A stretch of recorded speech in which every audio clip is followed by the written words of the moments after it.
I got these animals on that creep pellet corn right now, and when they get done eating this, I'm gonna put hay in their bins. And when I feed them the hay, I'm gonna mix them the last portion of their grain as well, so that they're interested in eating the hay. If not, they'll just walk away. And so as soon as these animals are done eating this portion of their diet, I'll fill their troughs up with hay, and then I'll mix in some grain with it. And later today, here in about an hour and a half, I'll be sending money over to escrow. I got everything squared away. I'll be sending money over to escrow. And here in a couple of days, as soon as I get a chance, we'll go over to my new farm and we'll take a look at it. You know, we'll be going over to my new farm here within a week.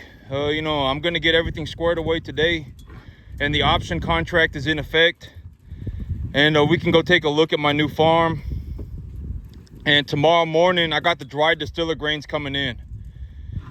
And so the dried distiller grains are getting delivered tomorrow morning. So the dried distiller grains, okay, so in my area, all corn products are a bit high. You're gonna be paying a premium on all corn products.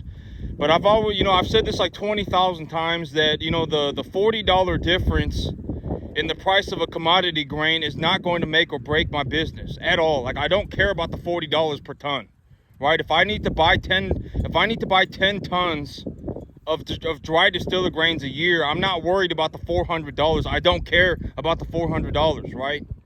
You know, like when I buy 20 tons of corn, you know, I pay a $20 a bushel premium, or not, excuse me, a $20 a ton premium. It's like 50 cents a bushel. You know, I don't care about the $400, $500. I don't care about the $1,000 a year that I'm spending extra on feed. I just don't. You know, but realistically, when I grow the grass myself, I don't have any equipment, and I put the cattle on it, and I knowledgeably grow the grass. I'm not, you know, walking the animals around on brush, right? I knowledgeably grow the grass. Then at that point, that will drastically influence my business, because when I do something like that, you know, the numbers for something like that is about $550 a month per 50 animals. So for if I grow grass, it costs me about $12 a month to raise an animal. And for that $12, I put about 90 pounds on them a month. And that 90 pounds at $2 a pound is $180. So I invest $12 and I make like $150 to $200 on that $12 investment. So that will make or break, you know, my business. Because with that substantial amount of margin, if something goes wrong, like the feeder cattle price goes down or whatever, you know, but if the feeder cattle price goes down, I've already talked about this in terms of market dynamics, in terms of the overall commodities market. Usually when the feeder cattle price goes down, corn price goes up, right? Grain prices go up. It's like a counterbalance. And one of the big reasons why I'm purchasing the field that I'm purchasing is because there is a lot of water under the field. I can irrigate my field.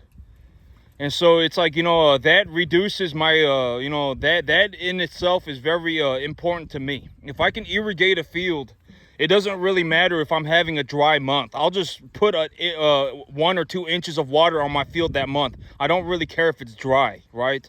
But if I don't have irrigation and it becomes very dry and grain prices go up and feeder cattle price goes down at the same time, and, you know, I wasn't prepared for the situation, and now I'm having to go up, which I am prepared for that situation right now, right? I've already stored up on feed. I'm storing up on feed right now when I believe that grain prices are at a long-term low. I believe that grain prices, we are somewhere near a long-term low.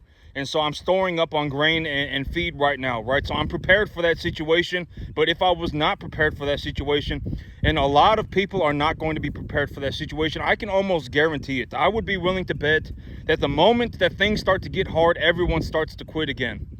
I would be willing to bet, and it's that way for everything. You know, I would be willing to bet that if market conditions become 10% more difficult, we're going to have 90% of people quit. I would be willing to bet almost everybody's going to start complaining at the same time. Oh my God, things are so hard, I can't believe it. Oh my God, you know, the feeder cattle price is going down, grain prices are going up. Oh my God, you know, everyone's going to start complaining at the same time.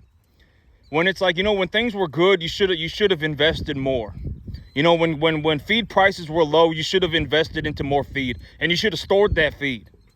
You know, and if you store feed at a low price and feed prices go up and cattle prices go down, then at least you've hedged your investment for cattle, right? At least you've hedged your investment for cattle. You're not having to buy more expensive feed and then feed animals that are going down in value, right? At least you're not having to do that. But it's like, you know, mark my words. Within the next year or two, everybody's going to start complaining at the same time. Oh my God, this isn't, I can't believe it. Watch what happens to the cattle market. You know, but here in about the next week, we'll go and take a look at my new field. I'm getting the money sent over today. The dry distiller grains are coming in tomorrow. I got you know, the big idea for these animals right now is that I'm gonna put them on a 10% dry distiller grains, 20% corn, 70% hay diet. And the reason that I feed the animals, you know, I've talked about this like 50 times over even the last week. But the idea is that when I have a small animal, I don't want to be overloading them on grain, because if I have a 250-pound animal, 350-pound animal, and I give that animal acidosis, then it's a major issue. They're going to dehydrate very quickly. They're going to get off the feed. They're going to be stressed out, and then they're going to get sick. All sorts of problems. And so when they're small, I keep them on about a 70% hay diet. Why? Because the hay acts as a buffer. You know, hay acts as a buffer. Hay is like a, you know, it'll, if they eat a lot of hay, you know, they're not going to gain very well. They're not going to gain very well, but they're also not going to have acidosis. And so, you know, on a 70% hay diet, you know, maybe I put about 2 to 2.5 pounds a day on these animals. And then, you know, as they get bigger, I can take them over to the grass. And when I take them over to the grass, I can put them on corn and grass. And when I put them on corn and grass, you know, maybe I get up to about 3 to 3.5 pounds a day. And so, you know, the dry distiller grains is going to be here tomorrow. And this was the thing that I was going to talk about today, but the idea of value adding. And what do I mean by when I say a lot of people, when they, you know, like if you start a business and you barely make enough business, you barely make enough money to get by, I would consider that a failure. Your business failed. If you start a business and your business loses money, you failed. That's a failure of a business. If you start a business and you barely make enough money to get by, why wouldn't you just go and get a job, right?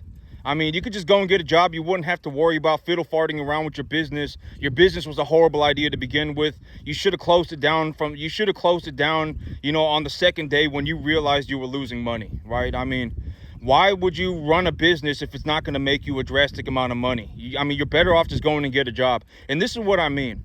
Like, if you take a look, when I give my perspective and the idea of value adding, you know, there are people in my life that I directly am associated with, that when they do business with me, they make about $500 an hour. And maybe when I give you my perspective and I show you the people in my life, maybe it will start to make sense to you. Why do I say these things? And what do I mean by, you know, there are, you know, if you take a look around, you can find situations where it's like, you know, you work 10 hours a week and you make $1,500, right? Or excuse me, you work 10 hours a month and you make $1,500, $2,000 for the hour, for the month, right?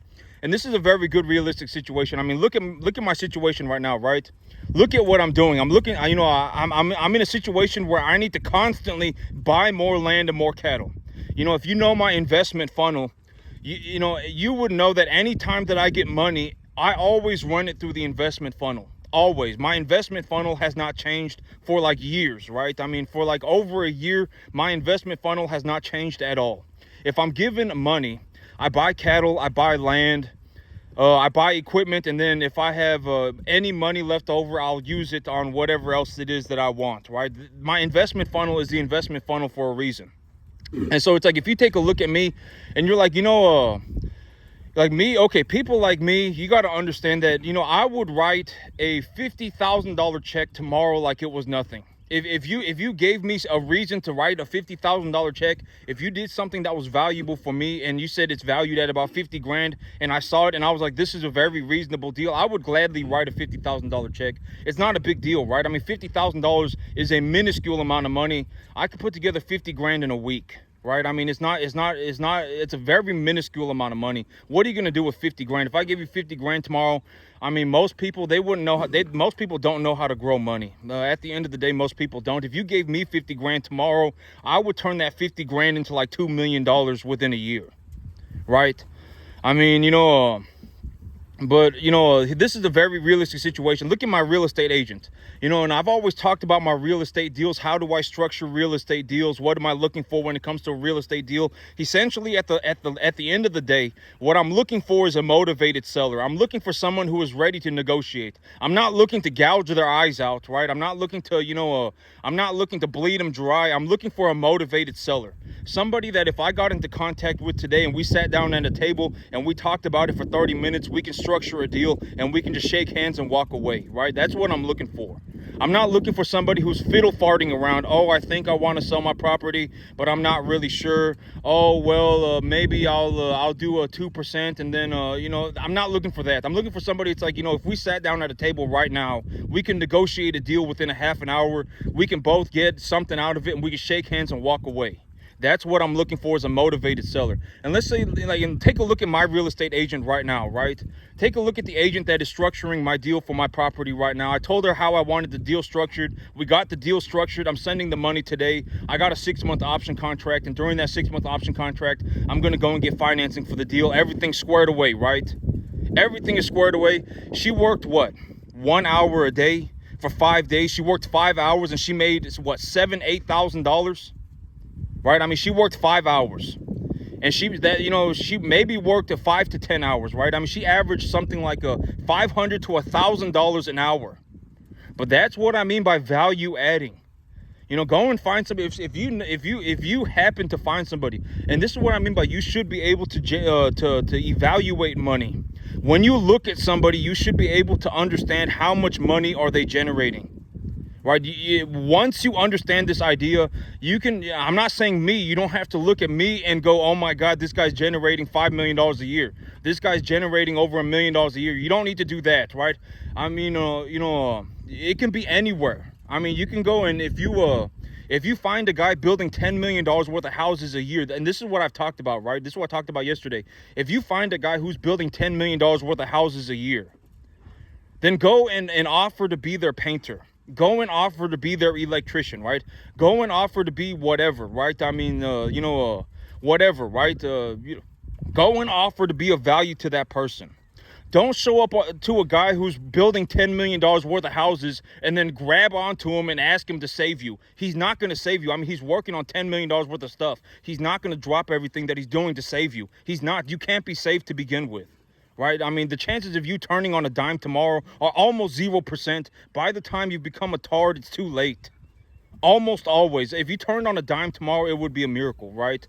I mean, I would be willing to bet 50 to 1. And 99.99% of the entire population of America is stuck in this situation. I would be willing to bet, if I took a bet 10 to 1, that if you put me in a room with 10,000 people, 5 people in that room would not know, would not have a reasonable idea of, if you put me in a room with 10,000 people, if we were fortunate, 100 people would actually understand how to generate over $1 million a year. In a fortunate situation, 100 people, right? 100 people. And like, when I give my perspective, it's like, I understand, I've already said this, like, I understand that $1 million a year, $5 million a year is not a tremendous amount of money.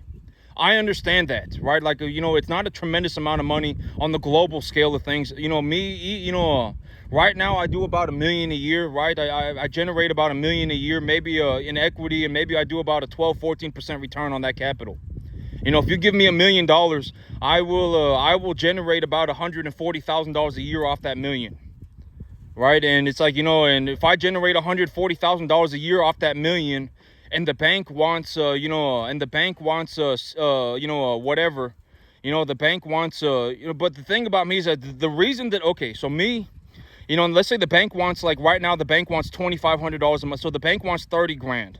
And so I walk home with 110, right? I pay the bank their 30, I make 140, I pay the bank their 30, and I keep 110, right? And the reason, okay, so me, when I give my perspective, you got to understand that this is from, I'm just giving my perspective, right? For whatever it may be, at least that, I'm just giving you my perspective.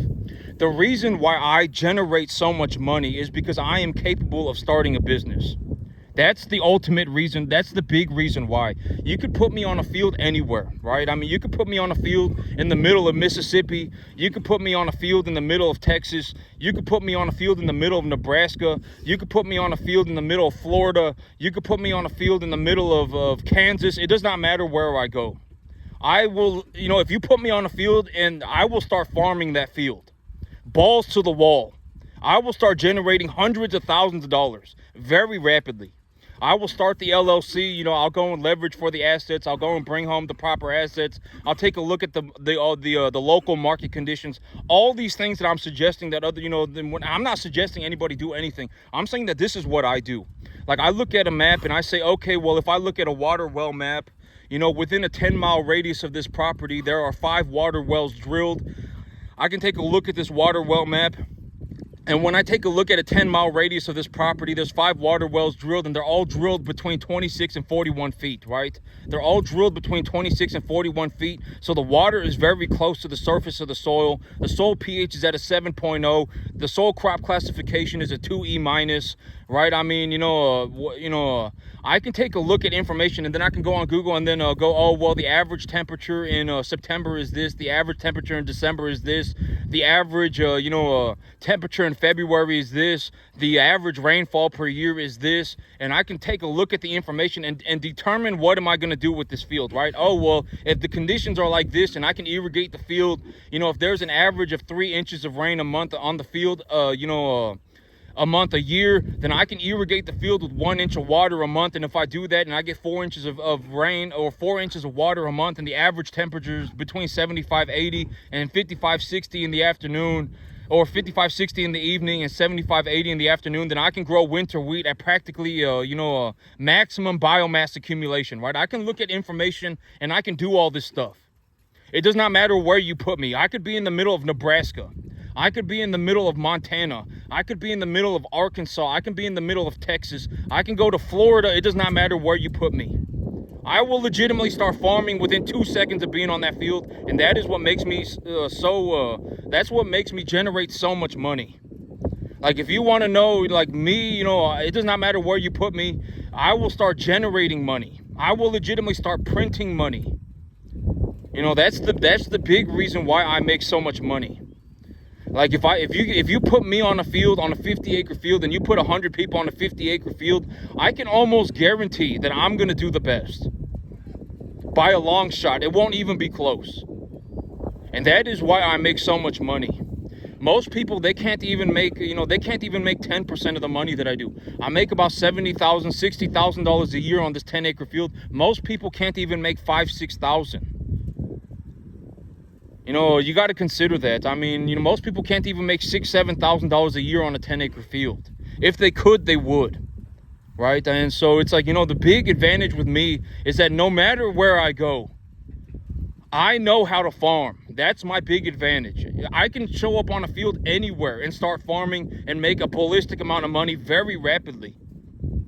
That's why I make so much money. At the end of the day, it's like, if you really want to know why I generate millions of dollars a year, that is why.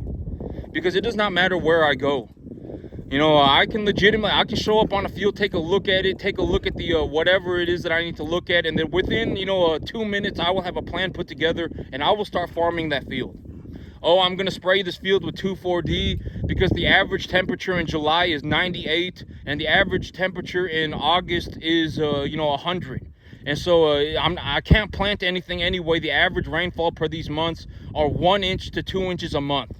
I can't plant anything anyway. It's going to be too hot and it's going to be too dry. Even if I irrigate it, it's going to be too hot. And so I'm going to 2,4-D the field, and or Duracore the field. And if I Duracore the field, at least I can get rid of the broadleaves, right? And then I can feed the grass that is on whatever. And then if I supplement, if I take a look at the grass and I say, you know what, this grass is already starting to seed, and when it starts to seed, the feed qualities of the grass are too low, and so I'm going to supplement this with a 10% dry distiller grains and 20% corn, and for about 2 months until the weather conditions improve. And when the weather conditions improve, I can plant new grass, right? There's something like that. I can show up on a field and do that anywhere, and that is what makes me such a large amount of money. Because I'm just going to give my perspective, because at the end of the day, what I know is just what I know. You know, my perspective, you know, if you really want to know why do I generate so much money, that is the reason why. I can go anywhere and start farming. And if I start farming, I will start making a ballistic amount of money when most people can't. At the end of the day, I've always said money is not subjective, right? Money's objective. If you could, you would. I would be willing to bet.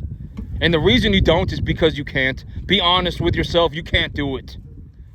You know, and if you realize that you can't do it, then work towards a situation where you can. And I've talked about this too repeatedly in the past, but I'm being dead serious, right?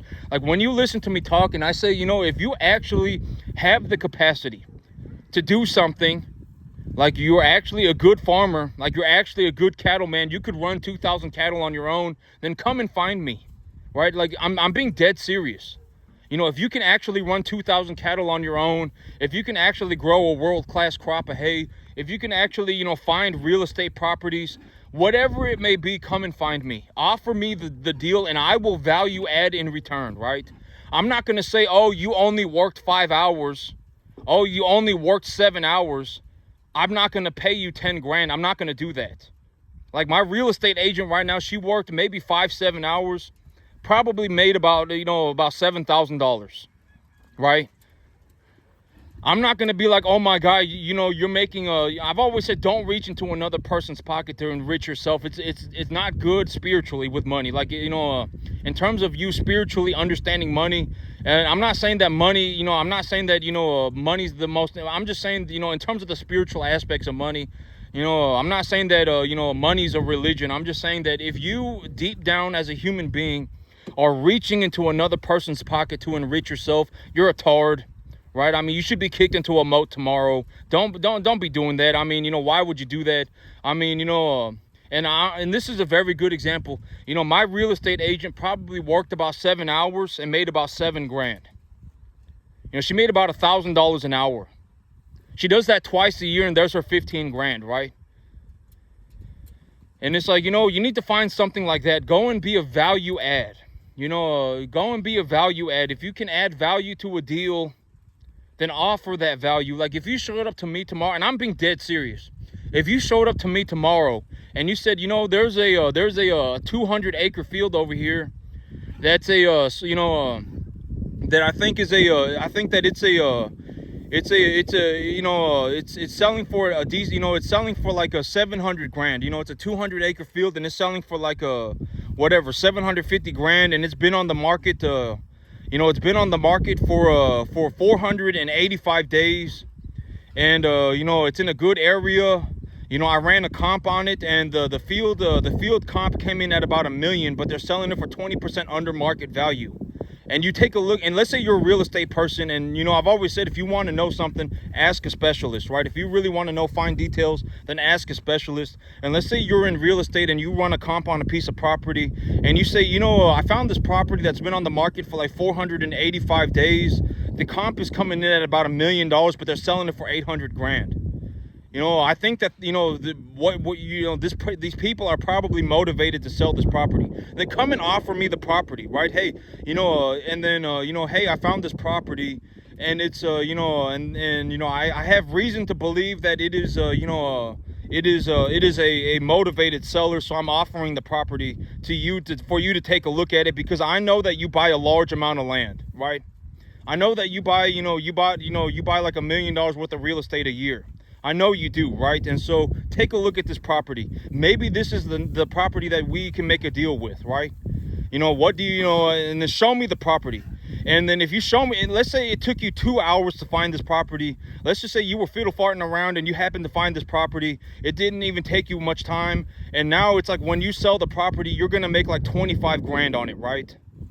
You know, if you actually make the deal go through, maybe it takes you 10 hours and you're going to make like 25 grand on it, right? Do something like that. You know, you don't want to be in a situation where, you know, and I've already said, you know, realistically, if you're working a job and you're poor, chances are if you work that job for more hours, you're not going to be able to get yourself out of being poor. It's just not going to happen, right? And at the end of the day, if you're poor, you're poor, right? It just is what it is. I mean, it's like being on drugs. Don't be in denial about it. I mean, take a look at the situation for what it is and look to do better for yourself. There is no benefit to being poor, right? And you know, it's like when I take a look at the situation that I'm in right now, I mean, it's a very realistic, it's a very realistic example. I got a real estate agent that's working with me, and she probably averaged about $1,000 an hour. She made about $1,000 an hour. I'm not asking her to give me some money. I'm not asking her to reduce her rate, right? I'm saying, you can have the money. So do I look like I care about 10? I don't even care about 50 grand, right? I don't. It's like, I don't care about 10 grand. I don't care about 50 grand. I mean, if we're talking about $1 million, maybe, right? I mean, maybe. Depends on what it is. Don't come and ask me to hold your hand for $1 million. I wouldn't hold somebody's hand for even $1 million. Why would I go out of my way to lose money? I'm averaging $1 million a year, probably more than $1 million a year right now. Why would I go out of my way to lose money? I wouldn't. And if you think you would, you're a tard. I mean, I don't know if you're dumb or you're naive. I would guarantee if you were put in my situation, you would not go out of your way to lose money either. Like, if you're making $1 million a year and someone who's not making anything comes and asks you for help, oh my God, please come and hold my hand, you would not hold their hand. I guarantee it. I'm not going to go and hold people's hands either, right? Why would I drop a $2 million worth of stuff to go and help somebody that can't be helped to begin with? I mean, I don't know what it is that made you believe that this conclusion is reasonable, right? Oh my God, I can do that. You can't do this. If you could, you would. And if you do 99% of it yourself and you pay me 30 grand for 2 hours, I'll come and take a look at it. I'll come and take a look at what you're doing, and we could and take a look at what you're doing, right? And if you want to do 99% of the work by yourself, then be my guest. But realistically, this is what I mean by a lot of people. If you found a way to make an extra $15,000, $20,000 a year, you would never talk about running a business again. And it's not hard to make an extra $15,000, $20,000 a year. It's not. My real estate agent right now worked, 5 hours, 7 hours, and made like 7 grand. Right? Do something like that. I mean, be a lot buyer, right? I mean, like if you genuinely understood cattle, like me, when I look at this animal, I see, it's a black-hided beef animal. But let's say that you come up to me and you say, you know what, I have reason to believe that this animal is, is not, it's like if you look at the front portion of the shoulder, if you look at the front portion of the shoulder and the muscling around the rear end, this is not actually an Angus. This is actually a balancer. And I would say that this, this animal is a 35% Hereford and 65% whatever, right? And you actually understand cattle better than me.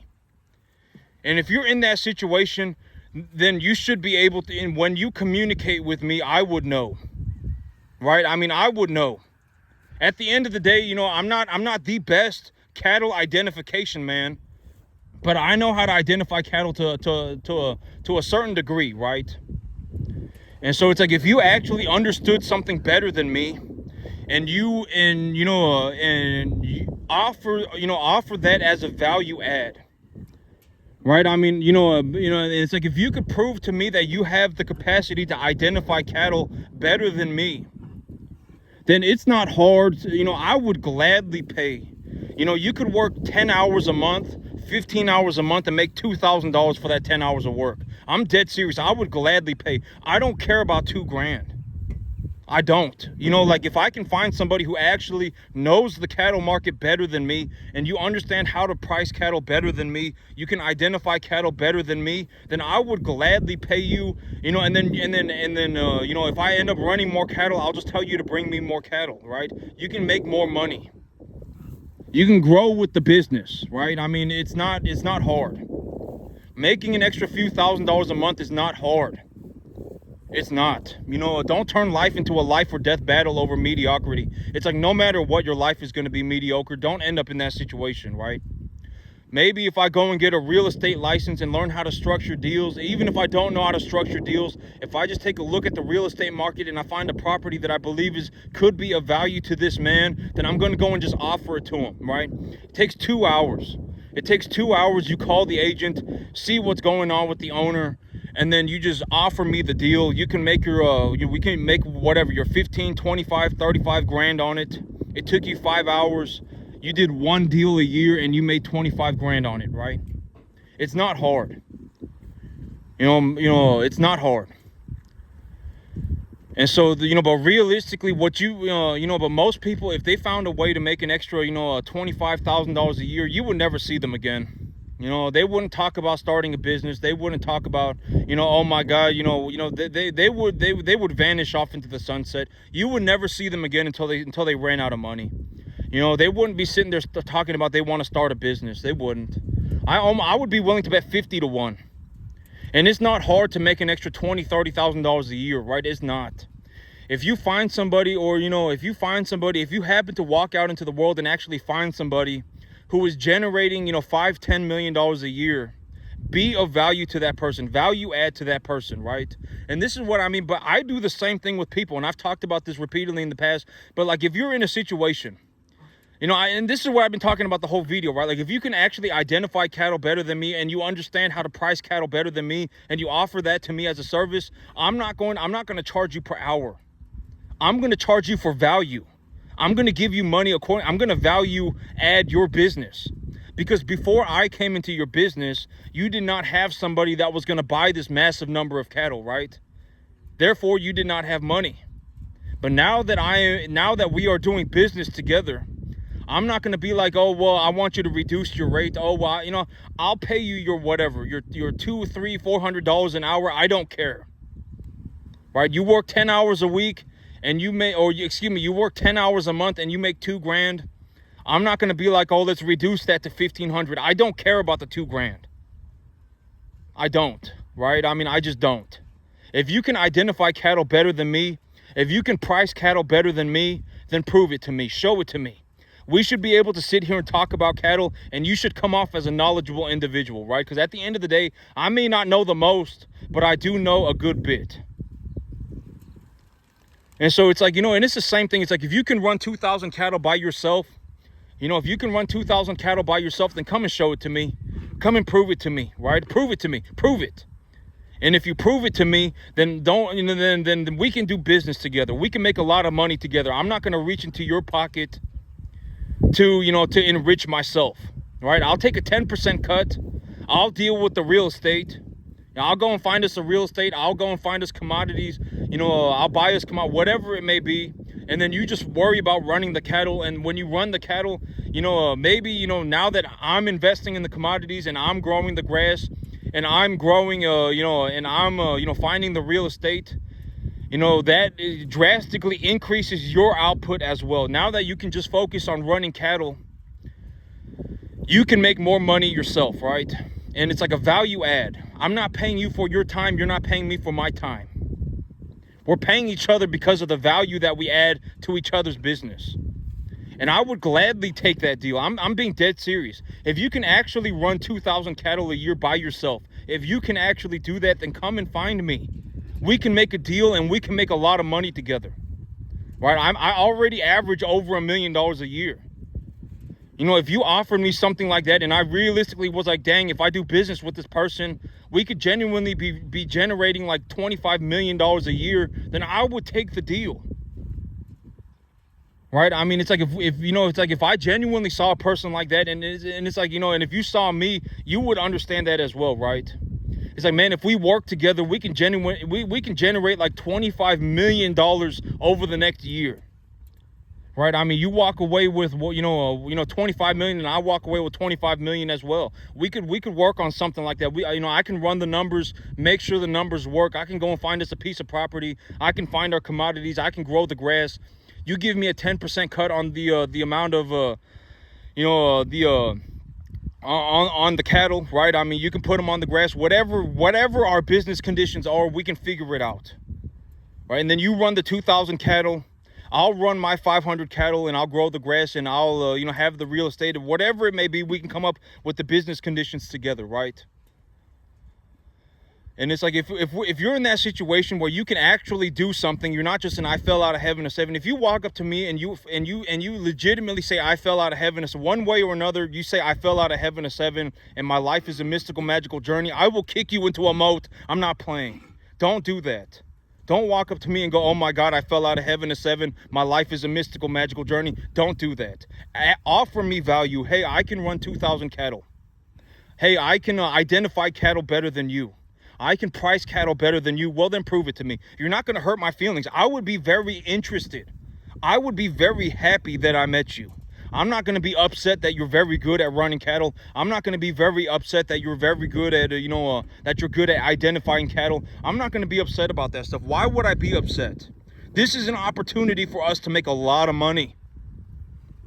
You know, when I give my perspective, maybe people will start to understand. If you actually know how to do something, and it's a value add, then come and do business with me. You know, we should not be, we could work together and we can make a lot of money. But don't come up to me and go, I fell out of heaven a 7 and my life's a mystical, magical journey. I will legitimately kick you into a moat and then run over your dead body. I'm dead serious. I'm being 100% serious. That is not cute and is not funny. You're a full-grown individual. I mean, if you're 5 years old, then fine. If you're 10 years old, then fine. But if you're like 25, if you're 35 and you're still walking around and I fell out of heaven a 7, my life is a mystical, magical journey, you should be kicked into a moat tomorrow. The world would be a better place. I mean, why? Why are you naive or are you dumb? Right? I mean, it's like, if you can actually run, if you can actually run 2,000 cattle yourself, if you can actually identify cattle better than me, if you can price cattle better than me, then come and find me and we can do business together. We can make a lot of money together. A lot of money. There's a lot of things that need to get done. I would gladly outsource the cattle, bringing in cattle. I would gladly outsource that. Whatever it may be, right? If you bring me a real estate deal that you've been on the market and you found something and you're like, this is kind of, I should offer it to this guy because this guy, he buys, over the last year, he's bought over $1 million in real estate, right? And I'm just going to go and offer it to this guy because I know that, and I'm going to see if he, and at the end of the day, it's like, if I take a look at the property and I think it's good, I will give you the, how I want to structure the deal, right? I want a 1-year non-payment agreement. I want a 1-year option contract, whatever it may be. And then, and then we can go from there. But, but that's the idea of being a value add. And someone who's a value add to my business right now, they got paid like $500, $1,000 an hour. Worked 5-7 hours. Worked 5-7 hours and made like 5-7 grand. Made like 7 grand. Worked like 7 hours and made $7,000. They were a value add to my business. I'm not going to look at her and go, oh my God, you worked 7 hours and you made $1,000 an hour. That's too much. I'm just going to say, here's your 7 grand. I don't care about the 7 grand. I'm more interested in having the property. Make sure the property goes through, right? Structure the deal that I want. That's the kind of stuff that I'm worried about. I'm not worried about 7 grand. I'm not worried about 15 grand. I'm not worried about 50 grand. 50 grand is a minuscule amount of money. I could put together 50 grand in 3 days. Right? I mean, I'm not worried. And maybe when I give my perspective, then you can go out into the world and, 99% of the entire population of the U.S., if they figured out that they could work 10 hours a month and make 20 grand on that 10 hours of work, they would crap their pants. Most people would. And I'm showing people, I'm talking about people in my life right now that are doing that. They're working 10, 20 hours a year and making like $10,000, $15,000 a year on that 10 to 20 hours of effort. And it's like, maybe when I give you my perspective, then, you will start to understand this is how you actually make money. And most people, most people don't want to run a business. At the end of the day, most people don't want to run a business. They just want a little bit extra money. I would almost be willing to guarantee it. If you took a room full of 10,000 people and everybody said that they wanted to start a business, 9,500 of those people should never have started their business. They're not going to make it. They're going to go bankrupt or they're barely going to make enough to get by. And then, you know, out of the 500, maybe you end up with, you know, 10 people that actually, you know, thrive. Maybe. And it's like, you know, but once you cross the threshold into being rich, it's like, can you actually stay that way? Who knows? I mean, you know, a lot of people, it's like, you know, you won't know that they're very problematic until they make a large sum of money. You know, a lot of people, if you started giving them $10,000 a month, like a lot of people, if you gave them $10,000 a month, they would develop a lot of problems. Most people would. I'm just gonna say it, you know, because why lie? I mean, take a look at the world for what it is. A lot of people, if you gave them $10,000 a month, they would not just go, oh well, here's my chance to do something reasonable. Now that I have $10,000 a month, I'm gonna go and buy more land. I'm gonna raise more cattle. You know, and if I have money left over after I do all that, I'll go and buy myself a new truck, right? Most people will become very problematic. Most people would. And, you know, and it's, you know, a lot of people can't make money because they are a massive pile of problems. At the end of the day, it just is what it is. They cannot stop themselves from imploding. A lot of people can't. And I would be willing to bet 50 to 1 that if you handed somebody 10,000, if you took a random population of the USA, just took 10,000 people at random and took all 10,000 of those people, put them in a room and gave them all 10 grand, almost nobody is going to turn that 10 grand into 100 grand over a year. Almost nobody.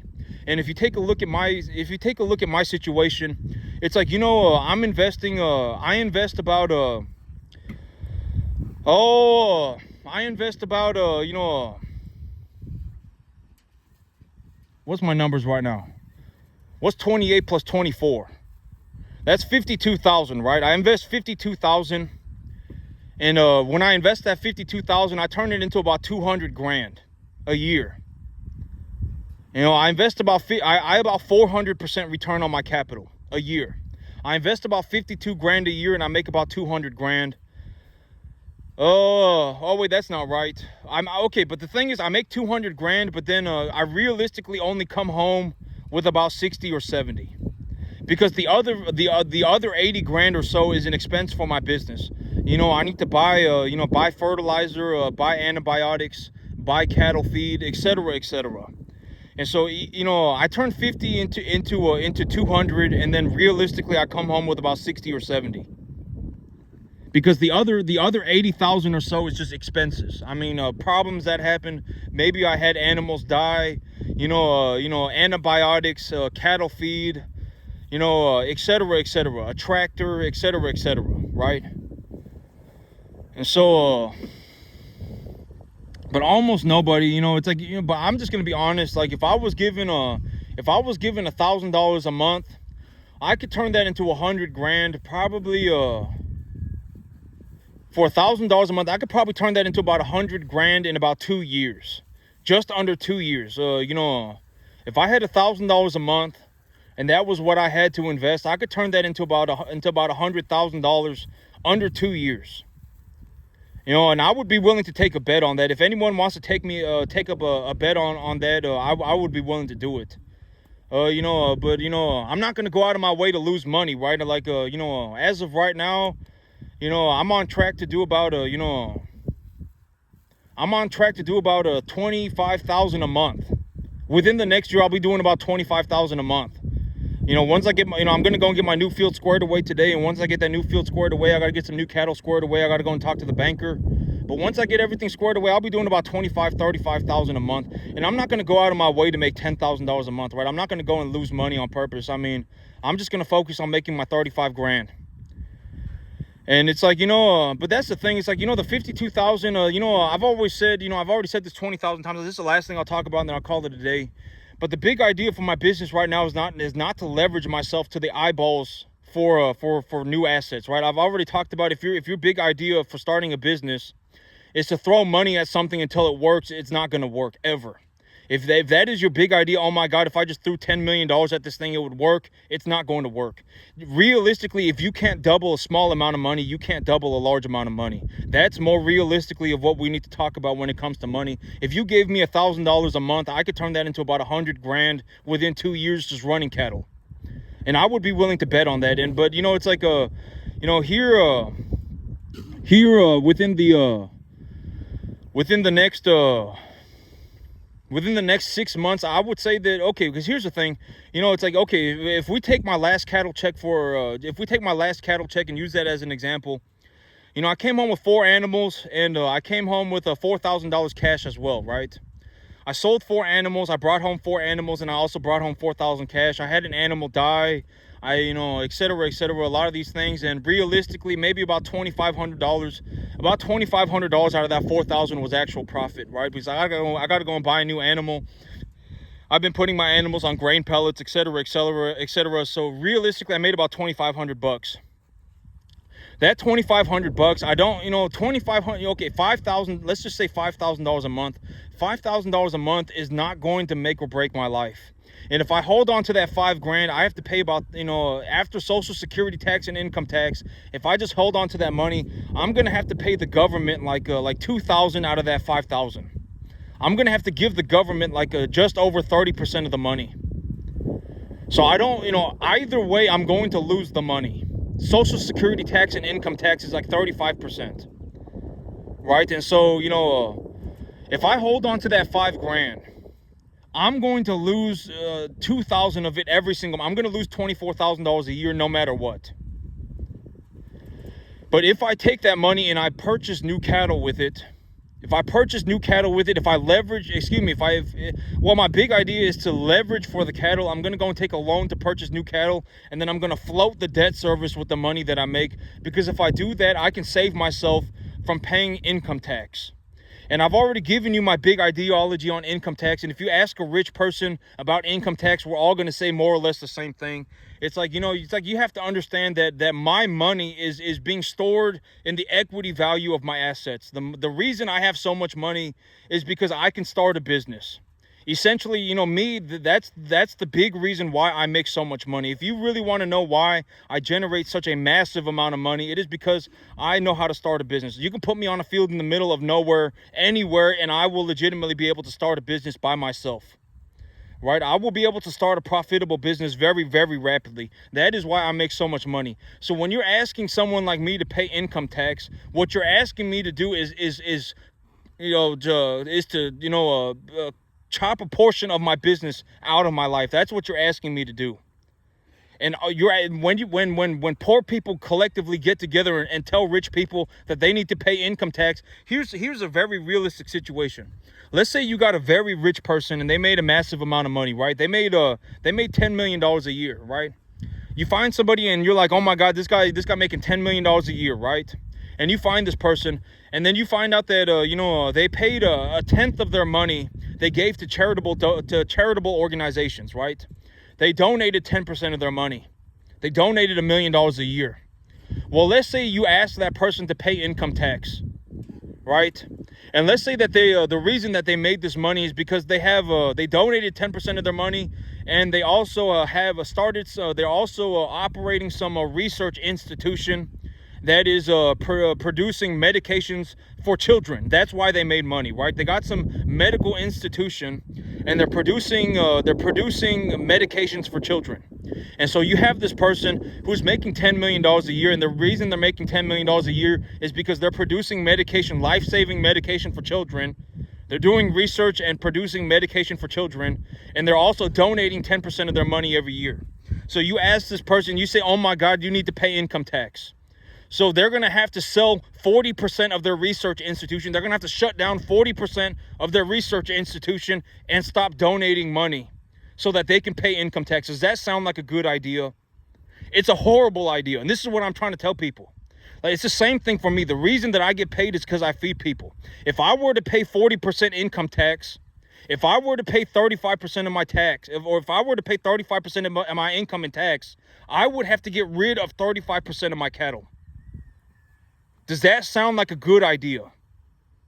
For me to pay income tax, I will have to liquidate. If I'm going to pay 35% income tax, if I'm going to pay 40% income tax, I'm going to have to sell 40% of my cattle to pay income tax. Does that sound like a good idea? It's a horrible idea. And, you know, if you ask any rich person, they're all going to say the same thing. I'm going to have to sell 30% of my business to pay income tax. Does that sound like a good idea to anybody? You know, granted that I'm not in some, I'm not in some morally wrong business, right? I mean, I run beef cattle. I make money because I feed people, right? At the end of the day, it just is what it is. I'm not going to, if I had to pay 40% income tax, I would have to sell off 40% of my cattle to pay that tax. Does that sound like a good idea? It's a horrible idea. And it's the same way for any rich person. And if, when I give you my perspective, maybe you'll understand. Maybe you'll begin to develop an understanding of what does it look like to be rich. And then, it will rub off on you. Oh, well, if I just offer this guy one deal, I can make $30,000 on it. I can make $25,000 on it. I can make $20,000 on it. If I give him a reasonable deal, I can work 5 hours a year and make 20 grand. Right? And then, it's like if you do that for a long period of time, and let's say you find 5 people, then, you're making $100,000 a year working 25 hours a year, and you're making 100 grand, right? And that you're a value add. You're not getting paid for your time. You're getting paid for the value that you're adding to this person's life, right? And, and what I mean by you should be able to evaluate money. Like me, when I walk into a room, if I sit in that room for 30 minutes and I see people and I see how they act, like if I go and I sit in a sale barn, if I sit in a sale barn for 30 minutes during an auction, when I go to the sale barn and sit in that auction for 30 minutes, I will be able to tell within 30 minutes who is the richest man in the room. I can tell. This is what I mean by you need to learn to evaluate people for money. When you look at somebody and you talk to them, it shouldn't take you but 2 minutes to realize that you are dealing with a rich person.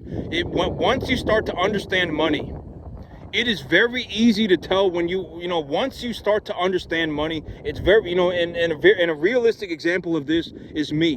When I go to the sale barn and I sit in that sale barn and they're running the auction, within 30 minutes, I can tell who the richest man in the room is. I can tell. Because I know how to evaluate money. I just watched a person buy $1 million worth of cattle, right? I've watched him purchase $1 million worth of cattle every month for the last 2 years. I can tell that this person is rich. It doesn't take a lot. And once you can find these people, add value to their business. Add value to their business, and then be on your merry way. You can make $20,000 a year working 5 hours a year. You can work 10 hours a year and make 20 grand. But once you know how to evaluate money, you should be able to look at somebody, have a 2-minute conversation with them, and figure out how much money are they making. It doesn't take a lot. I can do this with almost anybody. If I have a 2-minute conversation with somebody, I can tell if they're poor or not within 2 minutes of talking to that person. And if you happen to find a rich person, I'm just gonna say it. Just go and chances are, if you found a way to work 5 hours a year and make an extra 20 grand, if you found a way to work 10 hours a year and make an extra 20 grand, chances are you would not care about starting a business anymore. You would not care about it. I mean, you would have enough money so you can go and do whatever you want. But there are a lot of opportunities out there in the world right now where it's like if you work 10 hours, you can make 20 grand. If you work, if you work, 20 hours a year, you can make 50 grand. And if you want to know why do I personally generate such a massive amount of money, when you look at me and you go, this guy is generating $5 million a year, how does he do it? I've already said 50,000 times, the reason that I can do it is because I can show up on a field just about anywhere and just start a business and start printing money. I am essentially a walking, breathing money printing machine. Anywhere that I go, if you put me on a field in the middle of Alabama, I could start a farm. If you put me on a field in the middle of Missouri, I can start a farm. If you put me on a field in the middle of wherever it may be, I can start a farm and start printing money. I can start generating revenue very rapidly. That is why I make such a large amount of money. At the end of the day, that is why I do it, and I'm just going to give my perspective. That is ultimately why do I generate such a large amount of money. That is why. And but I mean, that is my perspective. I mean, there are other ways you can make money. I've already said starting a business to make money is not the great. This is the last thing that I'll talk about. But and then I'll call it a day. But realistically, like, if you can buy a property right now, and you can, let's say you buy $1 million property, you take $1 million property to the bank and you show it to the banker, and the banker says, we'll finance this for you for $6,000 a month. At $6,000 a month, and you take a look at the rental contracts, and the rental contracts are producing $7,000 a month, and you take a look at it and you say, well, the owner, this has been the same owner for 20 years, and it's an investment firm, and the property's 29 years old, and they haven't raised rents in 5 years. If I show up on this property tomorrow, I can increase the rents by $100 a door effective immediately. You can essentially take over the property tomorrow and start making $1,500 a month, right?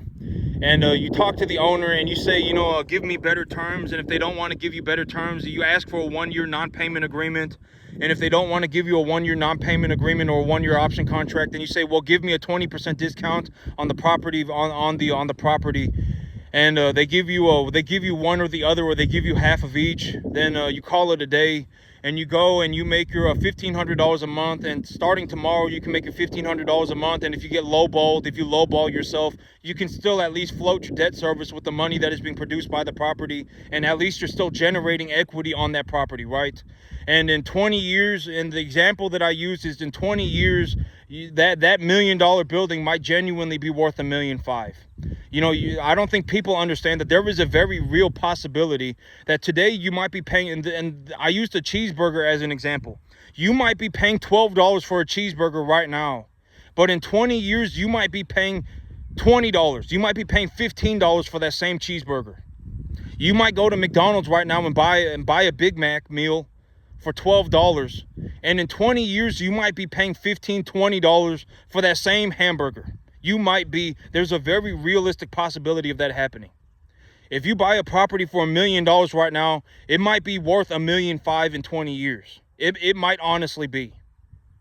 And if it's worth $1.5 million and you raise your rents 50%, now you're in a situation where you were making $7,000 and you were making $7,500, and you were paying the bank $6,000, but now you're in a situation where you're making $11,000 and you're paying the bank back $6,000. So that is that is a very realistic possibility. In 20 years, we might all be in that situation. And it's like, if you got a loan for the property today, in 20 years, the dollar might genuinely have been devalued. And a way to look at it is, you might be making $7,500 on that property today, and the property might be you might be making $1,500 a month of net cash flow on that property today. But in 20 years, you might genuinely be making 11 grand. People might legitimately be paying like $2,300 a door for rent. People might. They might have gone, in 20 years, rent might have gone up from $1,500 a person, $1,750 a person, to $2,300 a person, $2,500 a person. They might have. They genuinely might. I'm just being as straightforward as I can. And in that situation, it's like, now you're in a situation where you're paying the bank $6,000 a month, and you're making $11,000 a month. And it's like, real estate makes a lot more sense to me than the S&P. I'm just going to be honest. Real estate makes the most sense to me.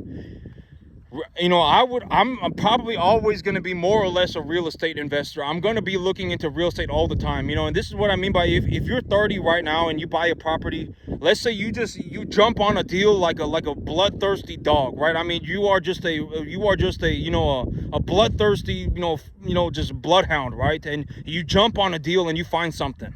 You make it work. You legitimately, you tell them, give me the deal, or I will, give me the deal, or die tomorrow, right? I mean, you are that person, and you go and you find yourself a deal today and you make it work. You take it to the bank and you make it work. And it's like starting tomorrow, you make an extra $1,500 a month. By the time you're 55, by the time you're 65 and you're 65 and you're retiring, that the cash flow being produced by that property can actually be your retirement. You know, you bought a property, you were paying $6,000 a month for it when you were 30, you were paying $6,000 a month for it, you were making $7,500, so you were netting a cash flow of $1,500. And by the time you were 65, by the time within 30 years you had paid off the property and the property value had gone up 50%. So now you're in a situation where you can retire off of that money. You don't owe the bank any more money for the property, right? You don't have to pay the $6,000 a month anymore. You don't pay the $6,000 a month anymore, and you're making 11 grand a month. That can be your retirement. You don't need a retirement account, right? You can just have a piece of real estate that produces you income, and that can be your retirement. And so, chances are, but it's kind of a difficult situation, because it's like, okay, if anybody turned on a dime at 30, it would be a miracle. Most of the time by 30, it's too late. But even by 25, it's too late. It really depends on the individual, right? But 99% of people are screwed. I mean, they're completely screwed. I mean, completely screwed. I mean, I would be willing to bet. I mean, most people are completely screwed. But if you found a property when you were 30 years old, and let's say you pay $6,000 a month for it and you made $7,500 a month for it, and by the time you were 65, you had paid the bank back and the property value had gone up by 50%. You're making $11,000 a month and you pay whatever, $1,000, $2,000 a month in property tax, and you just call it a day, right? And you can retire on that 11 grand.